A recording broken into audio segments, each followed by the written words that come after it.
Thank you for being a poll worker. We put together some scenarios that you might come across on Election Day. Voters can be very passionate about candidates and issues, but it is your job to remind them of the laws that keep our election secure, fair, and safe. First, let's start with a common one. This person is excited to vote for their candidate and wants everyone to know it. Now, what should you do? A. Tell them to go home and change their clothes. B. Still allow the individual to vote and remind them that the law states campaign materials are not allowed within 100 feet of a polling location. You can say that one way to comply is to cover up their shirt. Or C. Tell them that they are breaking laws meant to keep our elections fair, so you will stop them from voting. Yes, the answer is B, and it seems that asking most people to obey the law works out just fine. But what if the voter isn't as cordial?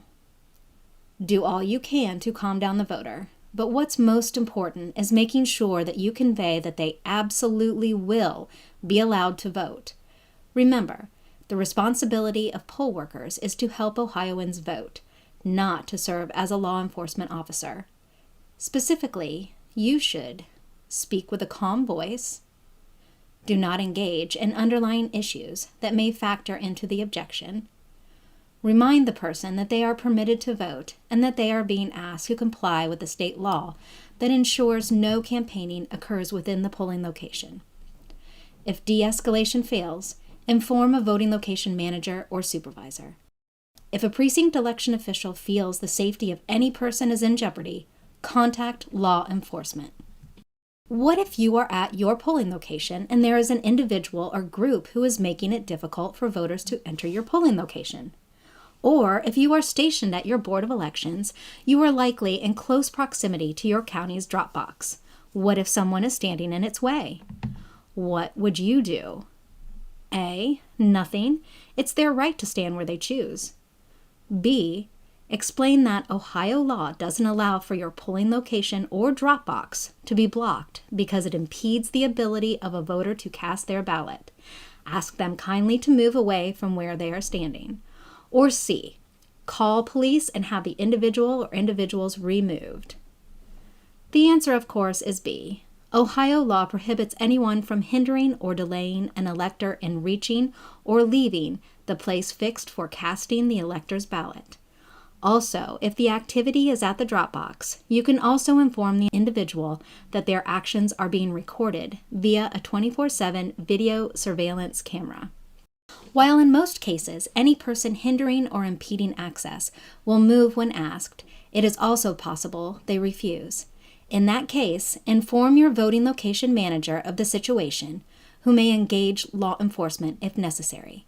Please remember, rushing to call law enforcement when there is no danger or resistance to comply could result in increased frustration and agitation, so only do so when necessary. On Election Day, when you confirm a voter's identity and it shows that they already have requested an absentee ballot, should you A. Show them the screen and tell them they only get one vote this election, B.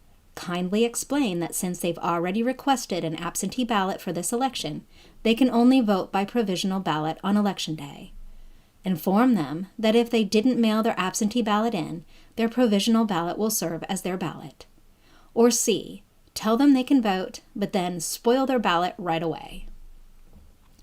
That's right. Again, the answer is B. Unfortunately, and for different reasons, some voters may attempt to vote on Election Day despite already being mailed an absentee ballot. Be kind and help them understand how provisional ballots work so they have confidence that only one of their ballots will be counted, whether it's their absentee ballot or their provisional ballot. Hi there, I'm Ohio Secretary of State Frank LaRose, and I wanted to personally thank you for being a poll worker. I know Election Day is going to be a long day for all of us, but on that day, you're going to be joining tens of thousands of our fellow Ohioans in conducting the kind of secure and fair elections that Ohioans expect and deserve. Now, follow your training, work hard, be patient with the voters and with your fellow poll workers, and when you do, Ohio is going to have another great election. Thank you so much for being a poll worker.